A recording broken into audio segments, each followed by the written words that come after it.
আজকে থেকে 10 বছর আগে ভারতের ওলামায়ে কেরামরাও চিন্তা করতে পারে নাই যে 10 বছর পরে ভারতের মতো জায়গায় গরুর মাংস নিয়ে মুসলমানরা হাঁটতে পারবে না।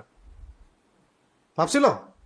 আজকে থেকে 10 বছর আগে ভারতের ওলামায়ে কেরাম এটা ভাবছিলেন যে আজকে থেকে 10 বছর পরে এমন একটা সময় আসবে গরুর মাংস সাথে করে নিয়ে হাঁটা যাবে না? বলেন আপনারা। কিন্তু বাস্তবতা কি এমন না? ভাবছিল যে মুসলিম মেয়েদেরকে রাস্তায় হাঁটতে পারবে না, তুলে নিয়ে চলে যাবে, করবে, বাড়ি ঘরে আগুন দিয়ে দিবে, ব্যবসা প্রতিষ্ঠান ধ্বংস করে দিবে, মুসলিমদের কবর থেকে উঠায় জ্বালাই দিবে, পুড়াই দিবে। এখন আপনারা যারা এখন বাংলাদেশে বসে আছি, আমরা যারা, আপনারা কি ভাবতে পারতেছেন আগামী 10 বছর পরে এমন কিছু আমাদের সাথেও হইতে পারে? কেউ ভাবতে পারতেছে না, বা কেউ ভাবতে চাচ্ছেও না। কিন্তু আপনারা এই সম্ভাবনাকে উড়াই দিতে পারেন না। কিন্তু এটার উপযুক্ত কোনো প্রস্তুতি আমাদের নাই। ইমানি প্রস্তুতি, আমলি প্রস্তুতি, জামাবদ্ধ প্রস্তুতি, শারীরিক প্রস্তুতি, মানসিক প্রস্তুতি, রাষ্ট্রীয় প্রস্তুতি, অর্থনৈতিক প্রস্তুতি, সামরিক প্রস্তুতি, প্রযুক্তিগত প্রস্তুতি কিচ্ছু নাই। পুরো বিশ্বটাকে রাজনৈতিক ভাবে ক্যাপচার করার জন্য ইউনাইটেড নেশনস তৈরি করছে তারা। পুরো ওয়ার্ল্ডের অর্থনীতির চাবিকাঠির জন্য তারা ওয়ার্ল্ড ব্যাংক, IMF এগুলো ফর্ম করছে। গোল্ড দিনার, সিলভার দিরহাম উঠাই দিছে, কাগজের টাকা ধরাই দিছে, ইলেকট্রনিক মানি ধরাই দিছে, তারপরে সামনে ক্রিপ্টোকারেন্সি ধরাই দিয়েছে আর কি। আরো সামনে আসবে ক্যাশলেস সোসাইটি, মানে মানুষের কোনো এখতিয়ার থাকতেছে না ইকোনমির উপরে। তারপরে হাতের ভিতরে চিপ ঢুকাই দেবে কয়দিন পরে, হাতের ভিতরে চিপ, ওইটা দিয়ে সবাইকে কন্ট্রোল করতেছে। যেমন আপনি ডেটাবেস নিয়ন্ত্রণ করছেন বাসায় বসে, অফিসের কি হচ্ছে না হচ্ছে একটা চিপের মাধ্যমে, এরকমই আপনার বডির ভিতর ইনজেক্ট করবে। এটা ওদের প্ল্যান। ভ্যাকসিনেশন ওদের প্ল্যান। হ্যাঁ, করোনার মধ্য দিয়ে মানব জাতিকে আসলে ধোকার মধ্যে রাখা, আর কত প্ল্যান। মানে শয়তানের সবচেয়ে সেরা সেরা প্ল্যানগুলো এদের কাছে আছে। বেশিরভাগ তো চিনতেই পারছে না কোনটা সত্য কোনটা মিথ্যা, কোনটা হক কোনটা বাতিল, আসলেই কোনটা বাস্তব কোনটা ইলিউশন, এটা বুঝতেই পারছে না মানুষ। কিভাবে মাথা নিয়ন্ত্রণ করতেছে মানুষের। তার আগমনের সময় কাছাকাছি আসতেছে। সে অলরেডি হোলি ল্যান্ডের প্রায় 70% ক্যাপচার করে ফেলছে। 30% ক্যাপচার করতে আর কয়দিন লাগবে। এরপর ইরাকের ইউফ্রেটিস থেকে মিশরের নীলনদ পর্যন্ত ক্যাপচার করে নেওয়ার প্ল্যানও। এদিকেও সে আস্তে আস্তে অগ্রগামী হচ্ছে। সেদিন বেশি হয়তো দূরে নাই যেদিন আমরা দেখবো যে ডলার পড়ে গেছে, ডলার এবং পেট্রো ডলার দুটোই পড়ে গেছে। ওই কারেন্সি হবে সুপার কারেন্সি, রুলিং কারেন্সি। যেমন ডলার এখন রুলিং কারেন্সি। আপনি অ্যাব্রোডে গেলে ডলার ছাড়া আপনি কেনা বেচা করতে পারছেন না। এই ধোকাবাজি যারা বুঝে ফেলেছে তারা বিকল্প কারেন্সির ফিকির করেছে, কিন্তু তাও কত কষ্ট হচ্ছে রাশিয়ার, ইরানের, তাই না? কেউ ব্রিক্স গঠন করলো যে নতুন কারেন্সি নিয়ে আসবো, পারলো? এখনো কিন্তু পারে নাই। এটার মাস্টার মাইন্ড আছে একটা, এরা এগুলোর পিছনে আছে। এটা ওয়ার্ল্ডের প্ল্যান ওদের। তারপরে প্রত্যেকটা বড় বড় মিডিয়া ওদের ক্যাপচার।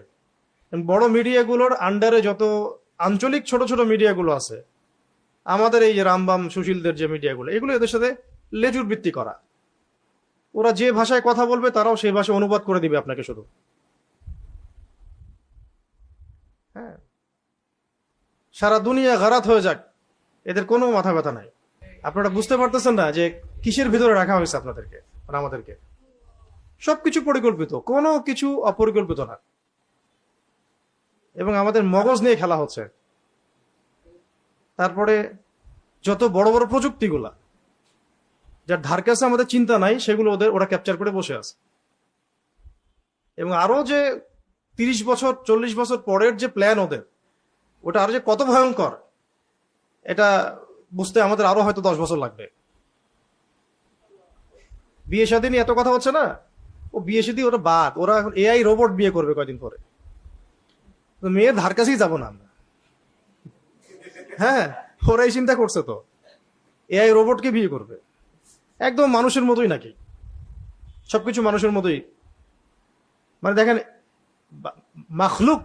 মাখলুক সৃষ্টি করার মতো চ্যালেঞ্জ তারা নেওয়ার চেষ্টা করছে, আমরাও সৃষ্টি করব। নাউজুবিল্লাহ। তো পয়েন্ট এটা না, অন্য পয়েন্টে যাব আর কি, বোঝানোর জন্য বলছি। এইভাবে প্রযুক্তির এমন একটা জায়গায় তারা চলে যাচ্ছে দিন দিন, যে সামনে স্পেস ওয়ার হয়তো দেখতে পারবে। স্পেস ওয়ার, এখন যেমন মিসাইল ওয়ার গুলো দেখছেন, স্পেস নিয়ে ওদের গন্ডগোল হবে সামনে, কে চাঁদ দখল করবে, কে মঙ্গল দখল করবে, এগুলা। ইন্না ইয়াজুজ ওয়া মাজুজ মুফসিদুনা ফিল আরদ। আমি কিন্তু বলছি না যে এরা ইয়াজুজ মাজুজ, খাসলতটা বললাম। ইয়াজুজ আর মাজুজ কি করতো? পুরা দুনিয়াতে খালি ফাসাদ সৃষ্টি করত। এবং এই কাজগুলো করার মধ্য দিয়ে তারা বলবে যে আমরা তো ইসলাহকারী, আমরা তো শুধু ইসলাহের জন্য এই কাজগুলো করছি। ওয়াইযা ক্বিলা লাহুম লা তুফসিদু ফিল আরদ ক্বালু ইন্নামা নাহনু মুসলিহুন। যখন ওদেরকে বলা হবে যে জমিনে ফাসাদ সৃষ্টি করো না, তারা বলবে আমরা তো ইসলাহকারী, সংশোধনের জন্য কাজগুলো করছে। এরপরে গেল আপনার ফাইন্যান্স, টোটালি ওদের দখলে। ভাগ্য ভালো, আল্লাহ রাব্বুল আলামিন মুসলিমদেরকে কিছু প্রেশিয়াস মানে উপকরণ দিয়েছেন ট্রেডের, গোল্ড, ব্ল্যাক গোল্ড, অয়েল, আর অন্যান্য গ্যাস, খনিজ পদার্থ ইত্যাদি। না হলে মনে হয় যে আজকে আমাদের মুসলিম কান্ট্রিগুলো যতটুকু স্বাবলম্বী অবস্থা আছে এইটুকু হয়তো থাকতো না। এবং ওয়ার্ল্ড ওয়াইড ধোঁকাবাজি, ইকোনমির ধোঁকাবাজি। শ্রম আপনি দিবেন, সময় আপনি দিবেন, ভোগ করবে তারা। প্রত্যেকটা ক্ষেত্রে জুলুম জুলুম। এভাবে প্রযুক্তিগত উৎকর্ষ বলেন, সামরিক বিষয় না হয় নাই বললাম, কোন জায়গায় তারা গেছে এটা আপনারা সবাই ভালো করে জানেন। দেখা যাচ্ছে অনেক বড় বড় কান্ট্রি তাদের সামনে 7 দিন যুদ্ধ করতে পারছে না। আবার যারা ইমানদার তারা 20 বছর যুদ্ধ করছে।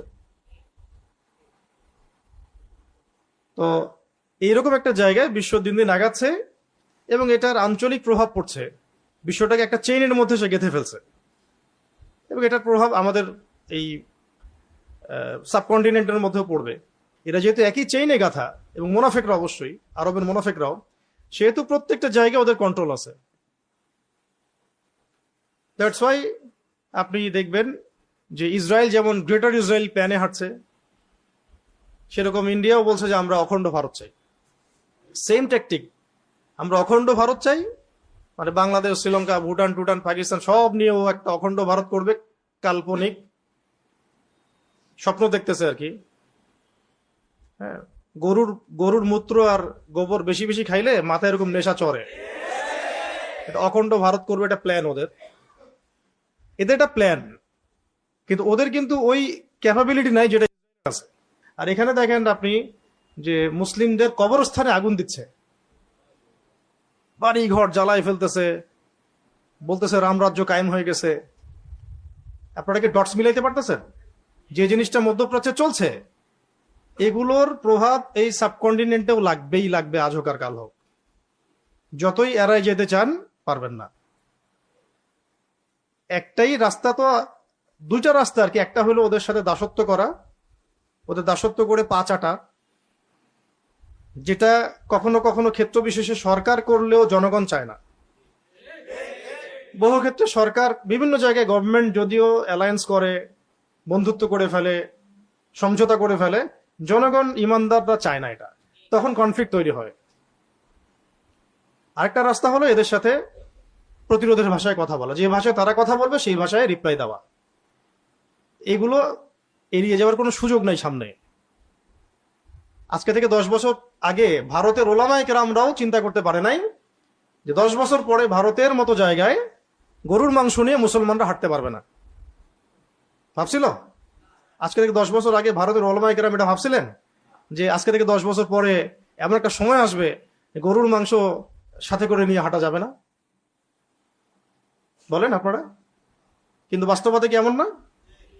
ভাবছিল যে মুসলিম মেয়েদেরকে রাস্তায় হাঁটতে পারবে না, তুলে নিয়ে চলে যাবে, করবে, বাড়ি ঘরে আগুন দিয়ে দিবে, ব্যবসা প্রতিষ্ঠান ধ্বংস করে দিবে, মুসলিমদের কবর থেকে উঠায় জ্বালাই দিবে, পুড়াই দিবে। এখন আপনারা যারা এখন বাংলাদেশে বসে আছি, আমরা যারা, আপনারা কি ভাবতে পারতেছেন আগামী 10 বছর পরে এমন কিছু আমাদের সাথেও হইতে পারে? কেউ ভাবতে পারতেছে না। বা কেউ ভাবতে চাচ্ছেও না। কিন্তু আপনারা এই সম্ভাবনাকে উড়াই দিতে পারেন না। কিন্তু এটার উপযুক্ত কোনো প্রস্তুতি আমাদের নাই। ইমানি প্রস্তুতি, আমলি প্রস্তুতি, জামাবদ্ধ প্রস্তুতি, শারীরিক প্রস্তুতি, মানসিক প্রস্তুতি, রাষ্ট্রীয় প্রস্তুতি, অর্থনৈতিক প্রস্তুতি, সামরিক প্রস্তুতি, প্রযুক্তিগত প্রস্তুতি কিচ্ছু নাই। আছে কে দুটা বিয়ে করলো আর কোন মাদ্রাসায় কি হইল। ভাবখানা এমন যে স্কুলে কখনো কিছু হয় নাই, কলেজে কিছু হয় না, হ্যাঁ, সেকুলার জায়গাগুলোতে কিছু হয় না, যত দোষ মাদ্রাসা আর হুজুরের।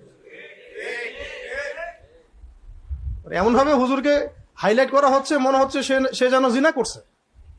জুলাই নাই, গায়েব। ইসলাম একটু শক্তিশালী অবস্থায় আসবে একটা সম্ভাবনা তৈরি হয়েছিল, সেটাও নাই নাই হয়ে গেল। ঐক্য, মুসলিমদের ঐক্য ভ্যানিশ হয়ে গেল। ব্যালট বাক্সের চারপাশে সবাই নিজের গন্তব্য হারায় ফেললো। কত বড় বড় সিংহ ওই ব্যালটের নেশায় পড়ে বিড়াল হয়ে গেল। হ্যাঁ, ইসলামী দলদের ঐক্য নষ্ট হয়ে গেল। হাদি ভাইকে মানুষ ভুলে গেল। হ্যাঁ, ওই ছেলেটাকে ওই যে রাস্তায় পিটাই মারছিল প্রথমে, একটা ছেলেকে শোয়ায় একদম থেতলা করে দিল মাথায়, ইস্যু গায়েব হয়ে গেল। তারপরে কতগুলো বলবেন আপনি, কতগুলো বলবেন? সব বাদ। এখন এইভাবে মিডিয়া দিয়ে পরিকল্পিতভাবে আমাদের ব্রেইনগুলোকে ওয়াশ করা হচ্ছে। নির্দিষ্ট মূল যেটা লক্ষ্য, যে এই জমিনটা আমাদের, এই জমিনে আমাদের কাজ হচ্ছে নিজেরা আল্লাহ পাকের দিন পালন করব এবং এই দিনটাকে প্রতিষ্ঠা করার চেষ্টা করব, এখান থেকে সরাই দেওয়া। ব্যাস, একটা একটা আলোড়ন সৃষ্টি হলে পরেই এরকম কিছু না কিছুকে সামনে নিয়ে আসা হয়। আর মাশাআল্লাহ আমাদের জাতিটাও মাশাআল্লাহ সুবহানাল্লাহ মারাত্মক লেভেলের, হ্যাঁ, লাজবাব। যে ভাবখানা এমন যে সবাই নিজের আল্লাহর ওলি, তাদের কোনো গোনা তো নাই। যত বুজুর্গ সব তো ফেসবুকেই থাকে। সামনে যে মানে কাফেরদের পক্ষ থেকে বড় একটা ধাক্কা আসতে পারে, বা কাফেরদের যারা বন্ধু তাগুত এদের পক্ষ থেকে ধাক্কা আসতে পারে, আরো যে সিচুয়েশন খারাপ হতে পারে, এবং আমরা যে ট্র্যাপড, কোনো দিকে যাওয়ার জায়গা নেই, আমাদের প্রস্তুতি গ্রহণ করা দরকার সব দিক থেকে, মাথায় কাজ করতেছে না এগুলো। দেখবি এগুলো নিয়ে তেলের সমস্যা গায়েব, শেষ। গ্যাসের সমস্যা গায়েব, পেট্রোল পাম্পের সমস্যা গায়েব, লাইন ধরে দাঁড়া থাকে মোটরসাইকেল সব গায়েব। ইস্যু এখন একটাই, মাদ্রাসার হুজুর কি করছে। অথচ এটা প্রমাণিত না, এটা প্রমাণিত হয়নি। রিপোর্ট টিপোর্ট করা সারা, রিমান্ড টিমান্ড দেওয়া সারা। মিডিয়াতে ছবি তোলার হিরিক দেখছেন? এই কাজটা তো এর চেয়ে তো জঘন্য কত কাজ রামবামরা করছে। মিডিয়াকে আপনি এত অ্যাক্টিভ দেখছেন কখনো? মিডিয়া থেকে অ্যাক্টিভ দেখবেন আপনি সবসময় হুজুরদের পিছনে।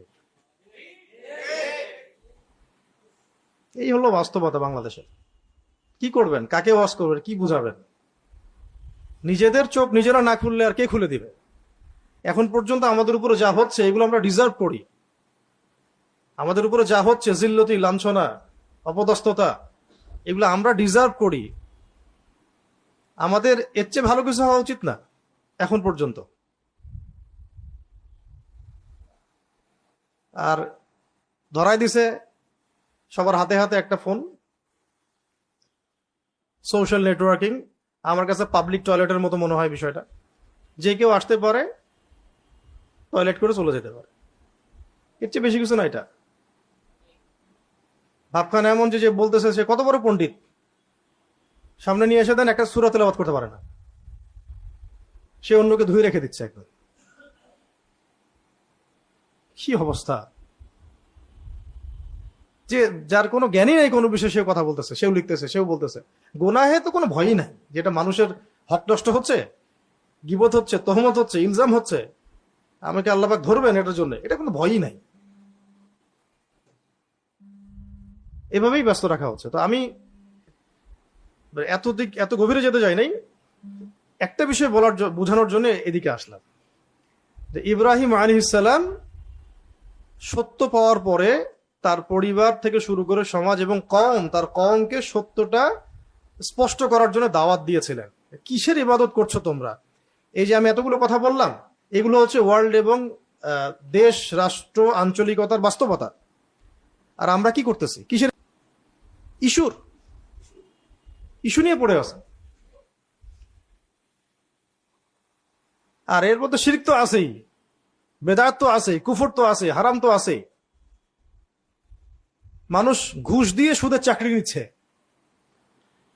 ঘুষ দিয়ে সুদের চাকরি নিচ্ছে, নিয়ে নাকি আবার ফেসবুকে স্ট্যাটাসও দিচ্ছে, আলহামদুলিল্লাহ একটা জব হয়েছে আমার। বুঝতে পারছেন? মদ নিয়ে আলোচনা নাই, মদের লাইসেন্স নিয়ে কথা নাই, মাদক নিয়ে কথা নাই, কিশোর গ্যাং নিয়ে কোনো কথা নাই, পতিতালয় বন্ধ নিয়ে কোনো কথা নাই, মদের বারগুলো ক্লোজ করা নিয়ে কোনো কথা নাই। পাইছে একটা ইস্যু এখন, না ওগুলো কোনো সমস্যাই না। আর ধরে নিলাম, ধরেন তর্কের খাতিরে, যে কোনো একটা ইসলামী প্রতিষ্ঠানে এমন একটা ঘটনা ঘটছে, তো যারা ঘটনা ঘটে তারা কি মানুষ না জিন? মানুষ। তো ঘটনা যদি ঘটে থাকে তাহলে তার বিচার হবে। নবী সাল্লাল্লাহু আলাইহি ওয়াসাল্লামের যুগে জিনা ব্যভিচারের ঘটনা ঘটছে না কয়েকটা, বিচার হয়েছে, তো বিচার শরিয়া আইনে করেন। আর এইটার সংখ্যা কত পার্সেন্ট? আর অন্যান্য প্রতিষ্ঠানগুলা, সেকুলার অঙ্গন, জেনারেল অঙ্গন, অন্যান্য অঙ্গনে যে অপরাধগুলো হচ্ছে এগুলোর পরিসংখ্যান কত? তো সেগুলোর বিচার কোথায় করছেন? দেধারসে রেপ হচ্ছে প্রতিদিন বাংলাদেশে, কয়টার বিচার করছেন? ওগুলো সব ইস্যু বাদ। তা দিনই একটা প্রতিষ্ঠান একটা ঘটনা ঘটেছে, সব প্রতিষ্ঠান বন্ধ করে দাও, ইস্যু এটা পাইছে, ওটাকে কেন্দ্র করে সব প্রতিষ্ঠান কি করো, বন্ধ করে দাও। এগুলো কাদের ভাষায় কথা বলতেছে? ওই তো জায়নিস্টদের ভাষাতে, মোনাফেকদের ভাষায়, মুশরিকদের ভাষায়। ভারতের মতো জায়গায় সব প্রতিষ্ঠান বন্ধ করে দেওয়ার হুমকি দিল। তাহলে এই প্রতিষ্ঠানগুলোতে, সেকুলার প্রতিষ্ঠানগুলোতে যে সমস্যাগুলো হচ্ছে এগুলোর কারণে কি এগুলো বন্ধ করে দিবে? প্রবলেম হলে মাথা ব্যথা করতেছে, ওষুধ আছে, নাকি মাথা কেটে ফেলে দিবে? মাথা ব্যথা করলে কি করবেন? কেটে ফেলে দিবেন না মেডিসিন দিবেন? মেডিসিন হচ্ছে ইসলামী আইন, ইসলামী আইনের সুষ্ঠু প্রয়োগ। ইসলামী আইনের সুষ্ঠু প্রয়োগ কি শুধু এই ক্ষেত্রেই হবে না সব ক্ষেত্রে হবে? তো সেটা কোথায়? তো এইরকম মানে, আর আমাদের সমাজে একটা সাইকোলজি তৈরি করা হয়েছে আর কি, যে যদি কেউ দাড়ি টুপি পাগড়ি জুব্বা পড়ছে, এখন আপনাকে যদি 10টা চর মারে এটা ঠিক আছে, আপনি কাউন্টার একটা চর মারছেন, আপনি হুজুর হয়ে চর মারলেন, আপনি এত অমানবিক। ইসলাম এই শিখে আপনাকে? আপনি জানেন না নবী সাল্লাল্লাহু আলাইহি ওয়াসাল্লাম কত কোমল ছিলেন? এত মুনাফিকের মুনাফিক সব, এত বড় বড় সুবিধা। এখন আমি তো বাধ্য হয়ে কিছু কথা বলতে পারতেছি না, এটা আমার অপারগতা। তবে আমি আস্তে আস্তে কিছু বিষয় আপনাদেরকে জানাই দিব ইনশাআল্লাহ, যাতে ভবিষ্যতে আপনাদের জন্য দিনের কাজ করতে সুবিধা হয়। কারণ আমাদের এখন প্রয়োজন, আমাদের এখন প্রয়োজন হচ্ছে প্রত্যেকটা মানে অঞ্চল বলতে বোঝাচ্ছি এলাকায়, পাড়ায়, মহল্লায়, গ্রামে গঞ্জে মুখলেস দায়ী তৈরি করতে হবে। মুখলেস দায়ী 1 জন 2 জন 10 জন 20 জন ভাই দিয়ে, অ্যাক্টিভিস্ট দিয়ে আপনি এটা করতে পারবেন না। বাংলাদেশে যা দরকার সেটা করতে পারবেন না। আর আমি যোগ্যতা বলতে ফেসবুক অনলাইনের যোগ্যতাকে বোঝাচ্ছি না, কখনোই না। এটা যোগ্যতার কোনো মানদণ্ডই না। বহু অ্যাক্টিভিস্টকে আমরা দেখছি যে একামত দিতে ভয় পায়, ভয়ে লজ্জায় দিচ্ছে না, কারণ তার উচ্চারণ সহি না, তিলাওয়াত ঠিক মতো করতে পারে না, ভয় একামত দিচ্ছে না, তিলাওয়াত করতেছে না, ইমামতি করতেছে না। এইগুলোকে মানদণ্ড মনে করবেন না। ক্লাসিক্যালি পড়তে হবে এবং ক্লাসিক্যালি যোগ্য হতে হবে, তারপরে আপনি দায়ী হন, অ্যাক্টিভিস্ট হন, যে কোনো প্রফেশনে থাকেন, দিনের কাজ করেন, সমস্যা নেই। আমাদের এরকম শত শত হাজার হাজার লক্ষ লক্ষ দায়ী তৈরি করতে হবে, তারপরে রেভলিউশন আসবে। এই যে ইব্রাহিম আলাইহিস সালাম যেটা বলছেন, ইয ক্বালা লিআবিহি ওয়া কওমিহি মাযা তা'বুদুন, এটা আপনাদেরকে বলতে হবে যে তোমরা কিসের ইবাদত করতেছো, কিসের পিছনে ছুটতেছো তোমরা। পুরো নেশন ছুটতেছে একটা আল্লাহ বিরোধী ইয়ার দিকে, কনসেপ্টের দিকে, তাগুতের দিকে, ন্যাশনালিজমের দিকে, ডেমোক্রেসির দিকে, সেকুলারিজমের দিকে, কমিউনিজমের দিকে, পশ্চিমা তন্ত্রমন্ত্রের দিকে। দিন দিন মানুষ এলজিবিটির দিকে ছুটতেছে, সমকামিতার দিকে ছুটতেছে। আর যারা আমরা ইসলাম পালন করছি তাদেরকে পার্শিয়াল ইসলাম পালনে অভ্যস্ত করা হচ্ছে, যে জীবনের কিছু অংশে ইসলাম পালন করছে, বাকি অংশে সে যেমন তেমন, নামাজও পড়ছে, মাদকও খাচ্ছে, রোজাও রাখতেছে, এদিকে ঘুষও দিচ্ছে, এদিকে ইসলামের লেবাস পোশাক আছে, হজ উমরা করছে, এদিকে আবার সুদও খাচ্ছে, সবকিছু একটা জগা খিচুড়ি হচ্ছে। এই ইসলাম দিয়ে আমরা বিজয় তো লাভ করতে পারবোই না, কাফেরদের হাতে মাইর খাওয়া ছাড়া আমাদের কোনো অপশন থাকবে না। আর এটা যতই আপনারা মনে করেন আবেগ দিয়ে যে আমাদের শাপলা আছে, আমরা শাপলার মানে আদর্শ বহন করি, কিছু হলে শাপলায় যাবেন স্লোগান দিবেন, বাইতুল মোকাররমের সামনে যাবেন স্লোগান দিবেন, এই গুটি কয়েক অ্যাক্টিভিজম দিয়ে আসলে দিনের শরিয়া প্রতিষ্ঠা বা জিহাদ হবে না। এটা হচ্ছে একটা চেইন অফ কমান্ডের দরকার পুরো দেশব্যাপী। আমির থাকতে হবে, মামুর থাকতে হবে, আসসামু ওয়া তাআ থাকতে হবে, আমির থাকতে হবে, মামুর থাকতে হবে, অনুসারী, আসসামু ওয়া তাআ থাকতে হবে, শুনলাম মানলাম, বায়াত থাকতে হবে, এবং ধারাবাহিক অ্যাক্টিভিজম থাকতে হবে মাঠে ময়দানে, অনলাইনে না। মাঠে ময়দানে অ্যাক্টিভিজম কেমন? যদি কোনোভাবে আমাদের আপা কামব্যাক করেন, আপনি দেখবেন যে তার যারা অনুসারী ছিলেন তারা মুহূর্তেই সব জায়গায় সেট আপ রেডি হয়ে গেছে। কিভাবে হয়েছে? অ্যাক্টিভিজম দিয়ে, অনলাইন অ্যাক্টিভিজম দিয়ে। মাঠ পর্যায়ে রুট লেভেল পর্যন্ত তাদের কর্মী আছে। সেম আরেকটা যে দল আছে যারা এখন ক্ষমতায়, তারাও সেম। কিন্তু যারা আল্লাহর এই জমিনে, আপনার মুসলিম বঙ্গ বলেন, এখানে শরিয়া আইন কায়েম করতে চান, দিন প্রতিষ্ঠা করতে চান, আমাদের চেইন অফ কমান্ড নাই। নো আমির, নো মামুর, নো সামু ওয়া তাআ, নো বাইআ হোয়াটসোএভার। আর রুহামা বাইনাহুম নাই। রুহামা বাইনাহুম তারাহুম রুকআন সুজদা ইয়াবতাগুনা ফাদলাম মিন আল্লাহি ওয়া রিদওয়ানা সীমাহুম ফি উজুহিহিম মিন আসারিস সুজুদ। এই যে শেষ আয়াতটা আছে সূরা ফাতহের মধ্যে, যে কাফেরদের প্রতি তারা কি কঠোর, আশিদ্দাউ আলাল কুফার ওয়া রুহামা বাইনাহুম, আপোষে তারা কি নরম, মোহব্বত। এটা আপনি পাচ্ছেন কোথায়? ভাই ভাইয়ের গোশত খাওয়া নিয়ে ব্যস্ত আর কি। বাংলাদেশের প্র্যাকটিসিং মুসলিমদের মধ্যেও, অন্যদের কথা বাদ দিলাম, সবচেয়ে মজাদার খাবার হচ্ছে গীবত। কি আলেম আর কি জালেম। প্র্যাকটিসিং মুসলিমদের মধ্যেও সবচেয়ে মজাদার খাবার হয়ে গেছে এখন গীবত। ইল্লা মাশাআল্লাহ, আল্লাহ যাদেরকে বাঁচিয়েছেন তারা বাদ।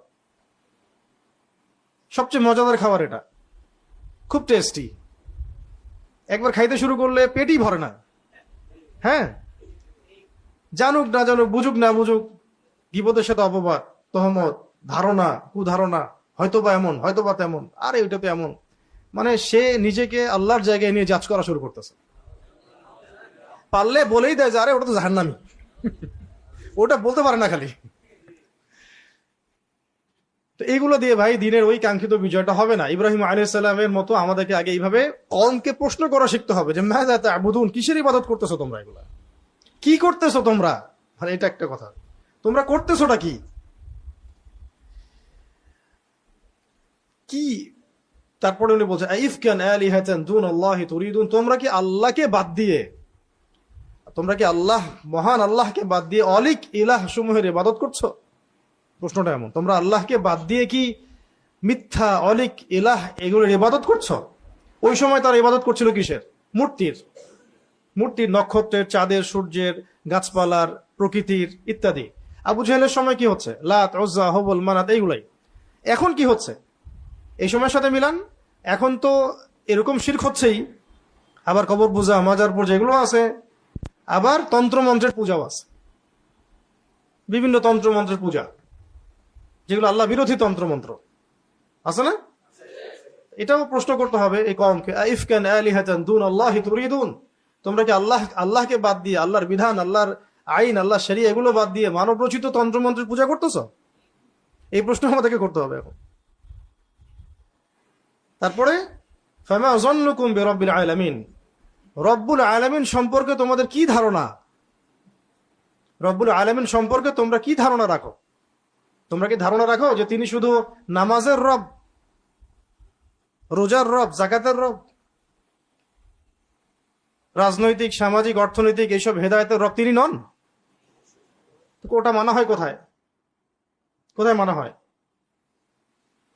বেশিরভাগ মানুষ আমাদের দেশে ব্যক্তিগত জীবনে আল্লাহকে মানি, আল্লাহর বিধানকে মানি, যারা মানার চেষ্টা করি, কিন্তু রাজনৈতিক জীবনে গিয়ে, অর্থনৈতিক জীবনে গিয়ে, সামাজিক জীবনে গিয়ে আমরা আল্লাহ পাকের বিধানটা মানি না, পরোয়াই করি না।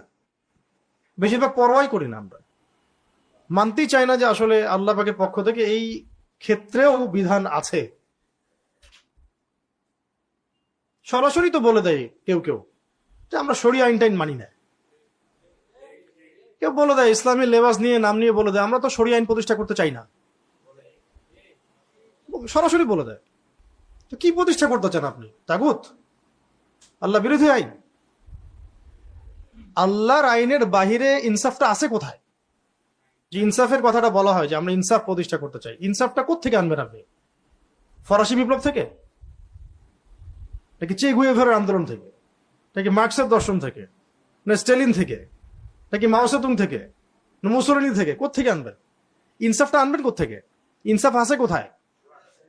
কোরআনে হাদিসে। তাহলে আপনি এটা বলতে ভয় পাচ্ছেন যে আমি শরিয়া আইন কায়েম করতে চাই না। এগুলো বলে তো লাভ হবে না, কারণ আপনি যতই লিবারেল হওয়ার চেষ্টা করেন তারা আপনাকে স্পেস দিবে না। আপনাকে তারা পা চাটাবে, পা, তাও স্পেস দিবে না। এখানে লড়াইটা আরো 100 গুণ কঠিন। কেন? কারণ লিবারেল যারা হওয়ার চেষ্টা করছে তাদেরকেও তারা স্পেস দিচ্ছে না।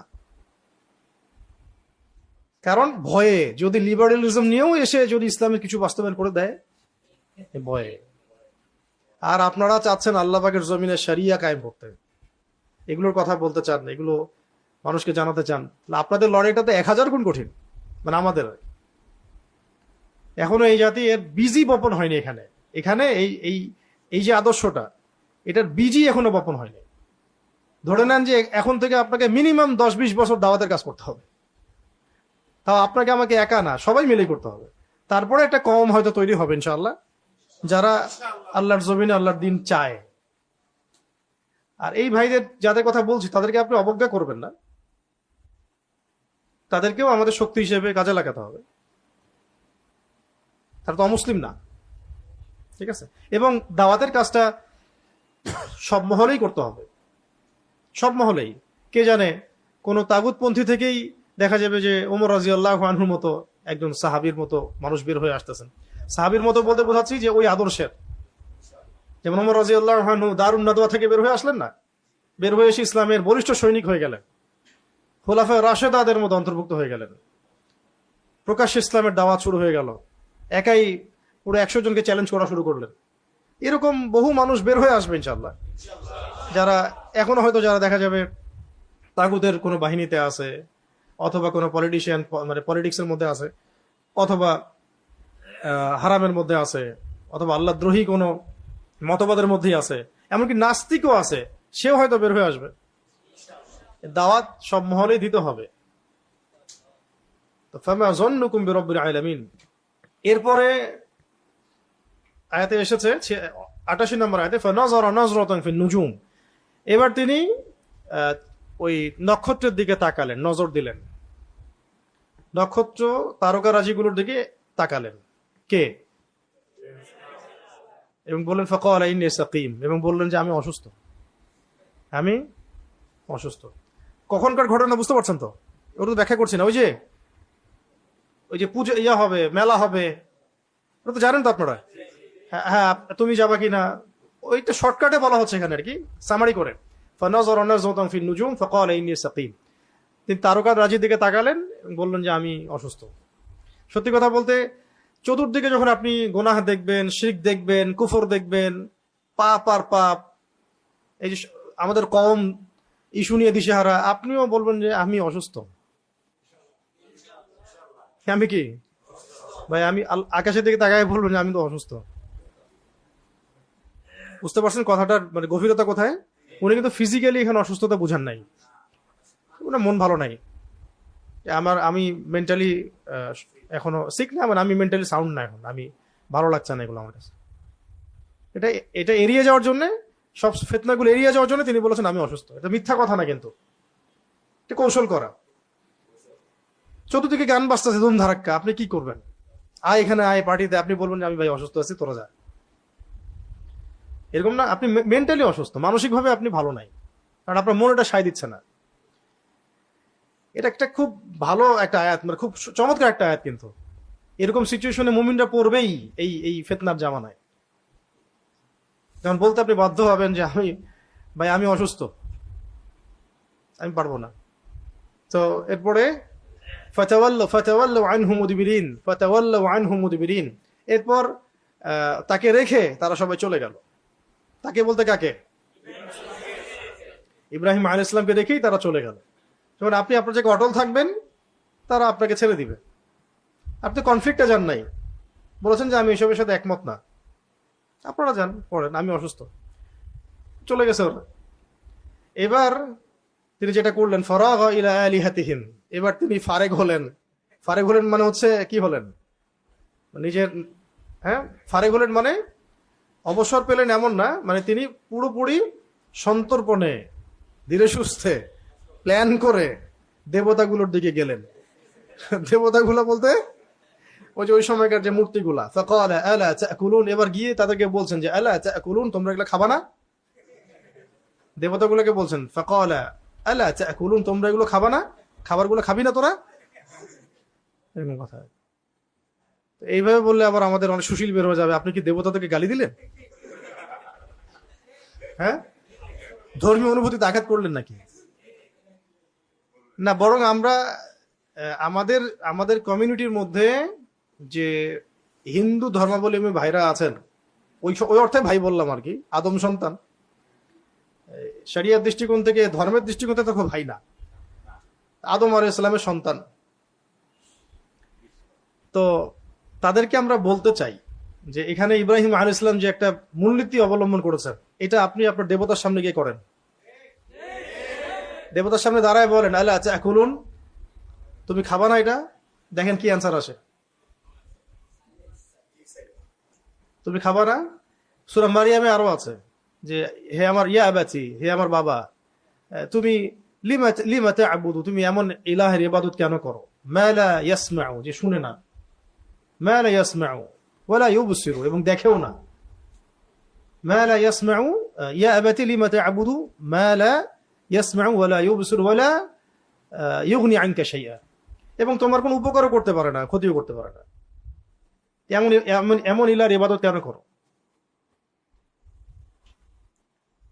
তো এইভাবে প্রশ্ন আপনিও করেন, যান ইবাদত আপনার ইলার সামনে দাঁড়ান, গিয়ে বলেন যে আলা তাকুলুন, তুমি কি খাবা না? মা লাকুম লা তানতিকুন, আরো প্রশ্ন করতে হবে, মা লাকুম লা তানতিকুন, হে ইলাহরা তোমাদের কি হলো, তোমরা কথা বলছো না কেন? এটা কার স্টেটমেন্ট?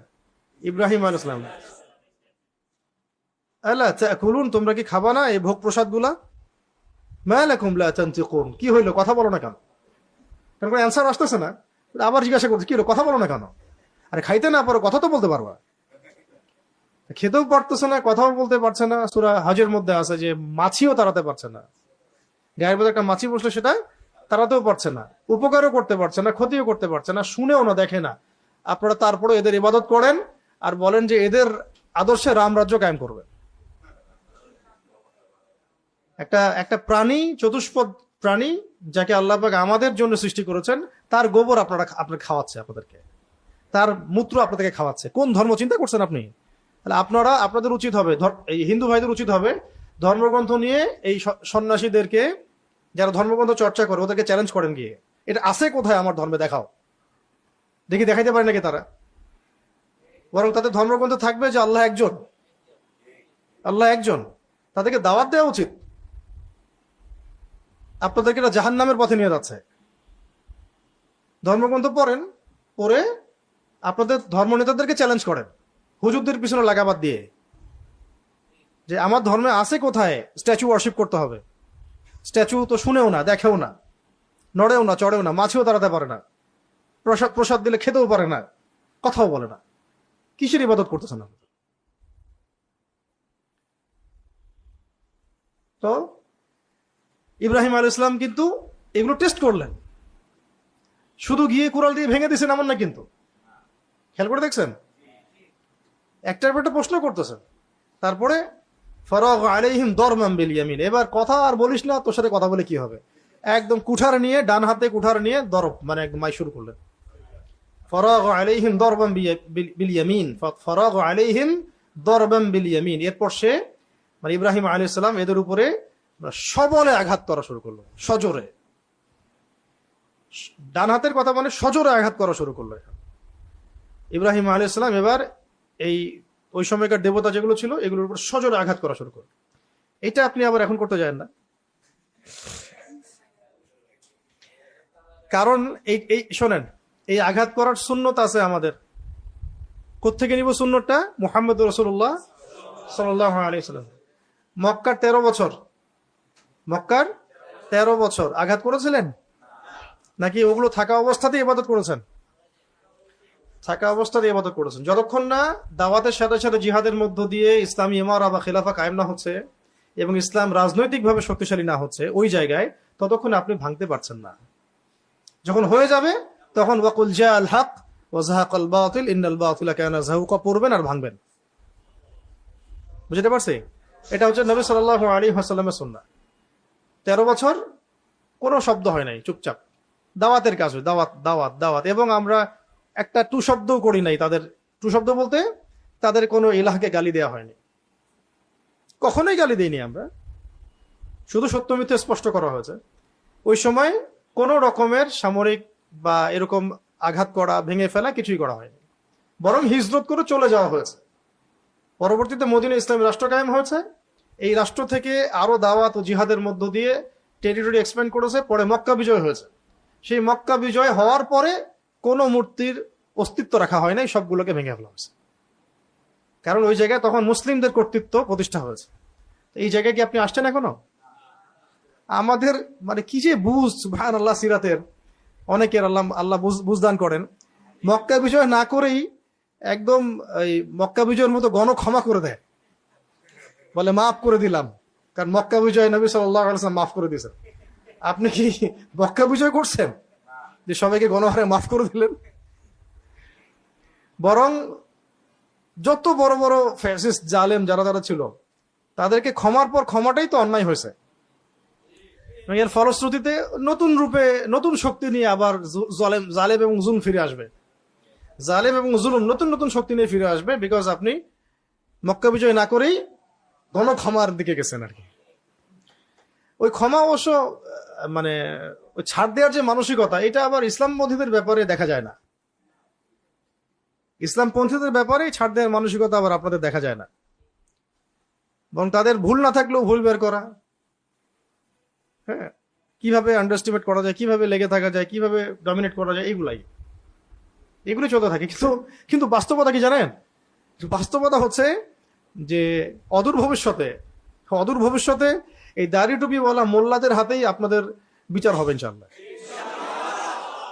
কারণ দাড়ি টুপিওয়ালা মোল্লারাই সামনে বিশ্বের শাসন ক্ষমতা পেতে যাচ্ছে। এটা শুনলে হাসবে এরা, কিন্তু এটা বাস্তব, এটাই বাস্তব। সেটা আমরা হবো কিনা জানি না। আমরা আমাদের যে অবস্থা ইমান আমলের, তাকওয়ার, দ্বীনের বুঝের, হয়তো আমরা সেই দাড়ি টুপি বলা না, কিন্তু দাড়ি টুপি বলা যোগ্য মানুষদের হাতেই আল্লাহ পাক ক্ষমতা দিবেন, এটা নিশ্চিত।